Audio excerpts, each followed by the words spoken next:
साथियों, आपने कांग्रेस की रैली देखा तथा भाजपा की रैली देखा। दोनों रैलियों में आप देख करके अंतर समझ गए कि किसकी रैली में ज़्यादा जनसैलाब आ रहा है और किसकी रैली में लोग कुछ भी नहीं है। तो इससे यह साबित होता है कि लोगों की जो जनसैलाब देखने को मिले राहुल गांधी की ओर बिल्कुल भी आकर्षित नहीं हो रही है, कांग्रेस की तरफ बिल्कुल भी आकर्षित नहीं हो रही है।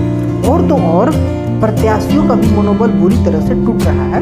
और कहीं भी यदि आप कांग्रेसी जो प्रत्याशी हैं उन्हें देखेंगे ना तो उनकी मनोबल एकदम बुरी तरह से गिरी हुई है। और क्योंकि वो जान रहे हैं कि हमें कितना प्यार मिल रहा है जनता के द्वारा और कितना नहीं मिल रहा है।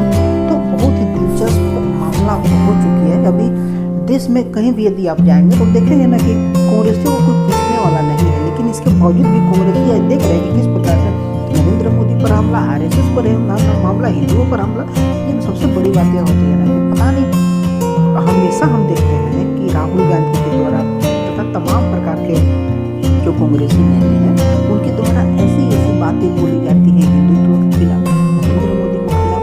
यानी कि वो लोग विरोध तो करते हैं नरेंद्र मोदी को, लेकिन विरोध करते करते वो लोग हिंदुत्व पर आ जाते हैं और यहाँ आकर के हिंदुत्व का भी विरोध करने लग जाते हैं, RSS का विरोध करते हैं। बहुत सारे लोगों के द्वारा आपने सुना है कि किस प्रकार से बोला जाता है कि RSS दिमक है, RSS कीड़ा मकोड़ा है जो देश को बर्बाद कर रहा है, खा रहा है। यार आज तक समझ में नहीं आती, कभी भी आपने देश विरोधी गतिविधियों में RSS कहाँ देखा है? क्या RSS को देखे क्या? कभी ऐसा हो ही नहीं सकता, क्योंकि RSS से कैसी संगठन है, तमाम प्रकार के जो आपदाएं आती है उसमें सहयोग प्रदान करती है।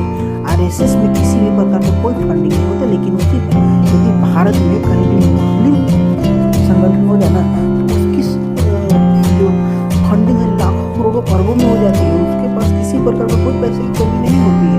आखिर ऐसा क्यों? क्योंकि यदि मुस्लिम संगठन तो बाहर से विदेशों से मुस्लिम देशों से पैसा आती है और उसी पैसों से वे लोग पता नहीं तरह तरह के काम करते हैं। तो ये बड़ी सोचने योग्य बातें हैं कि आखिर क्यों एक भारत का कोई भी विपक्ष हो वो RSS की स्थिति देख रहा है, जान रहा है, लेकिन इसके बावजूद भी वो लोग पूरी तरह से आकर के RSS को दोषते रहते हैं, हमेशा से सिद्ध करना चाहते हैं कि RSS एक खराब संस्था है, खराब संगठन है, और हमेशा से ही बोलना चाहते हैं कि RSS को भारत में बैन कर देना चाहिए।